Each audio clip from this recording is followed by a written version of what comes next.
I would like to apologize in advance if your favorite player is one of the five players I'm about to talk about, because in today's video, we're going over the top five most overrated NBA players currently in the NBA, in my personal opinion. Now, there are a bunch of overrated players, there's a bunch of underrated. We'll do underrated at a different time, but right now we're doing the most overrated.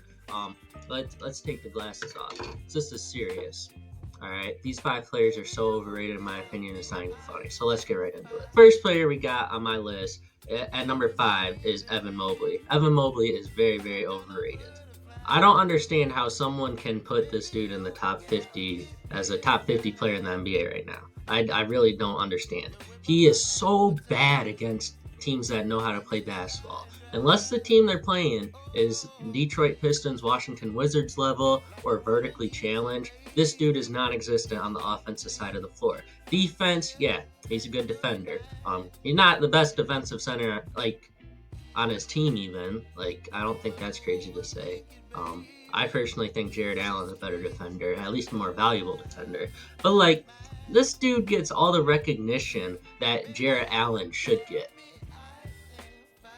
Jared Allen's way better than him. Evan Mobley's not even a top, I want to say top 10 center in the league right now. I don't even think that's bad to say. Evan Mobley is not a top 10 center in the league right now. Yet he gets recognition as if he's a top 50 player, as if he's one of the best centers in the league. No, there's 30 starting centers in the NBA, and you're not in the top 33%. Stop. This dude is so overrated.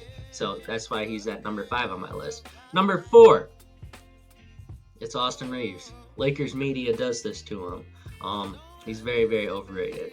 The NBA media puts a lot of attention on this dude, who is the 4th option on a not great team. He's the 4th best player. LeBron, AD, and D'Lo are all better than him. Austin Reeves is a cone on defense. Teams specifically target him in games to abuse him on the defensive end because they know he can't guard it. They know he can't guard anybody. It's a consensus he's a top 75 player in the league. Like, no, he's not all that. He gets way too much recognition.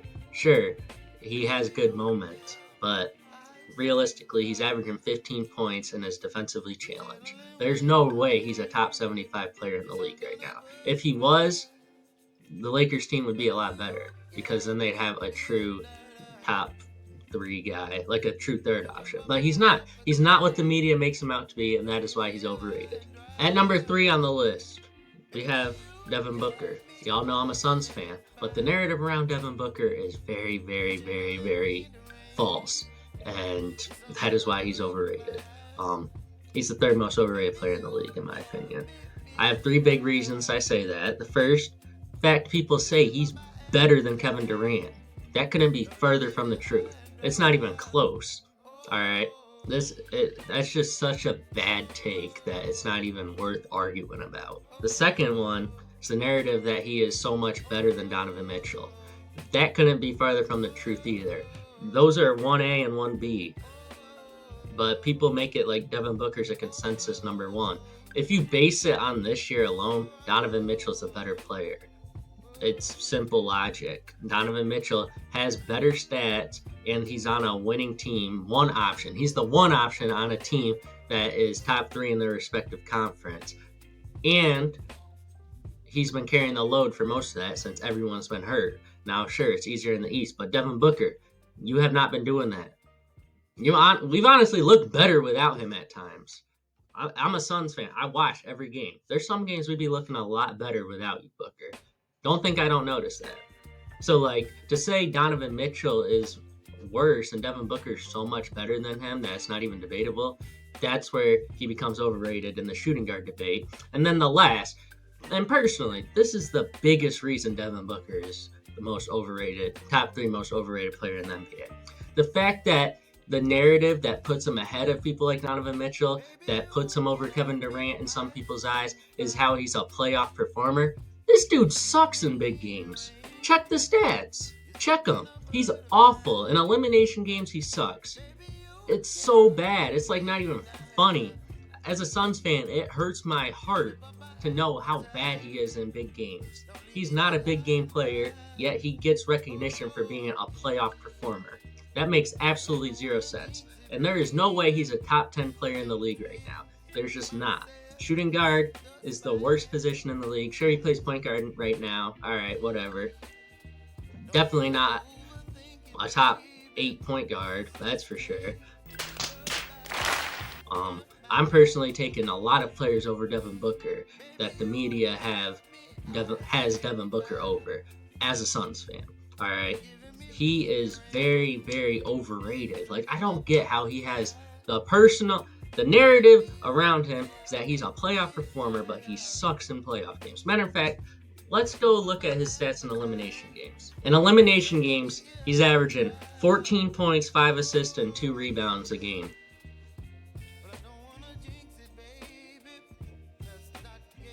It should be enough said after that. Let's go to the next player. Number 2, you've been watching my channel a lot this year. You already know number 2 has to be Tyrese Haliburton. You knew he was going to be on the list. He is the definition of a player the media has too much love for, that it makes them overrated in the long run. All right. The amount of TikToks, Instagram Reels I saw this year saying, oh my goodness, Tyrese Haliburton is the best point guard in the NBA. It's not even close because he had a Linsanity run. All right. He was never better than Steph Curry. That was just awful. You can't tell me that a dude who has one good month can leapfrog Steph Curry, who has literally been so good. Now, I know Steph Curry was playing down during that stretch, but like, no. You can't just say that off of 1 month. Then you have people saying he's better than Luka. That is stupid. They're both offensive players only and defensively challenged. Yet Luka is astronomically better on the offensive end. Like, that was stupid. And then SGA, that's awful. SGA is a better offensive player and a better defensive player. So like, in what world is Tyrese Haliburton better? Yes, you can say he's the best guard in the Eastern Conference. I wouldn't be mad about that. I do need to think about it more closely and have a true debate about it. But like, saying he's better than all 3 of those guys we listed, no. That made him terribly overrated. He looked like, now yes, he was probably a top 5 point guard in the league at that time, but now he's not even a top 8 point guard. And he was so overrated by the media that it just makes him overrated. Like, he's literally the second most overrated player of this season alone, since all the love for him came during the season. All right, I was a big supporter of Haliburton before the season started. I predicted the Pacers to be the 4 seed in the Eastern Conference. Now, that doesn't look good right now because they're falling off, but like, there's so much. He's overrated now. Like, the media really hurted my opinion on him. Like, and then you also have to factor in how they think it's him that's carrying the offense. A lot of people think that. No, this team is a very good offensive team. Like, that's not just Haliburton. That narrative is so stupid. And that is why he's the second most overrated player in the league. But we all know who number 1 is. Stephen A's MVP candidate, frontrunner, Jayson Tatum of the Boston Celtics. The Celtics fans, NBA fans, they've turned him into the most overrated player. Like, first thing first, how is he going to be the MVP this year? You're saying give it to the best player on the best team. That means last year Jokic should have won MVP since the Nuggets were the best team in the regular season. Devin Booker should have won it in 2022.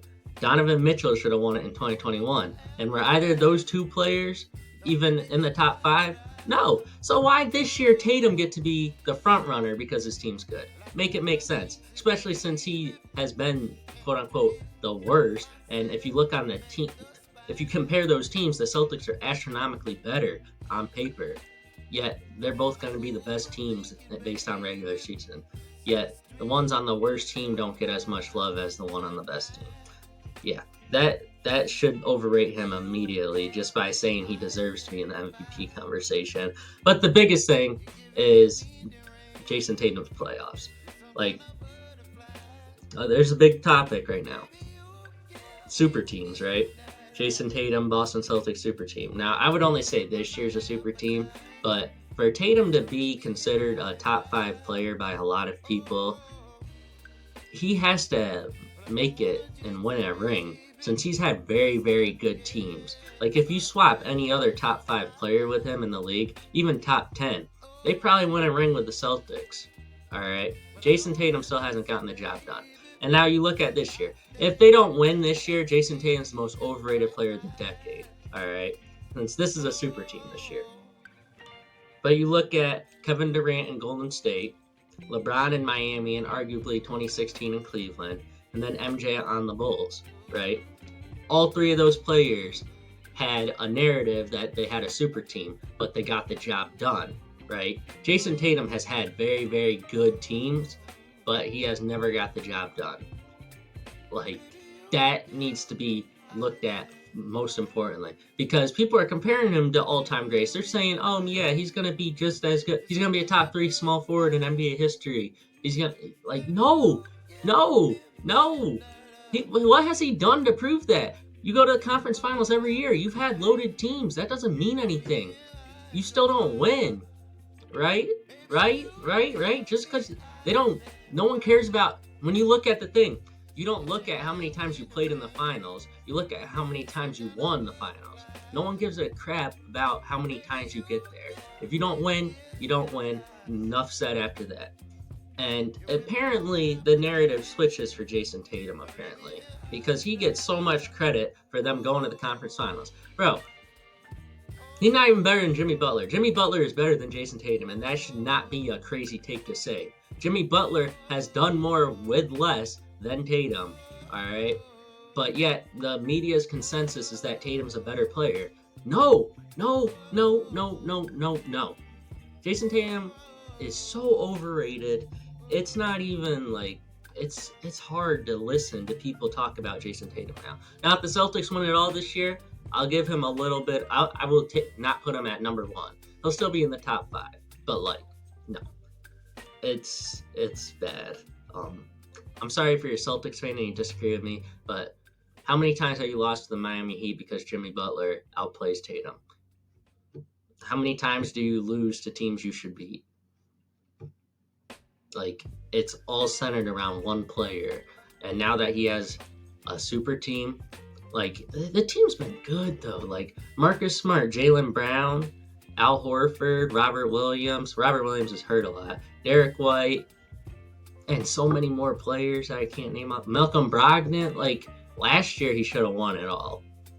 This year he should win it all, but if they choke again, I never want to hear any type of Jayson Tatum top 10 discussion, since this dude is overrated regardless. But yeah, that's going to do it for me. I hope y'all enjoyed this video. I know Celtics fans are probably mad at me. Suns fans, I'm a Suns fan. Y'all know that Devin Booker's overrated. Pacers and Halliburton supporters, they're definitely quiet right now. Lakers fans are upset. Cavs fans, who knows? But yeah, that's all I got for y'all. Subscribe to my second channel where we post reactions, predictions, just a lot of spam content.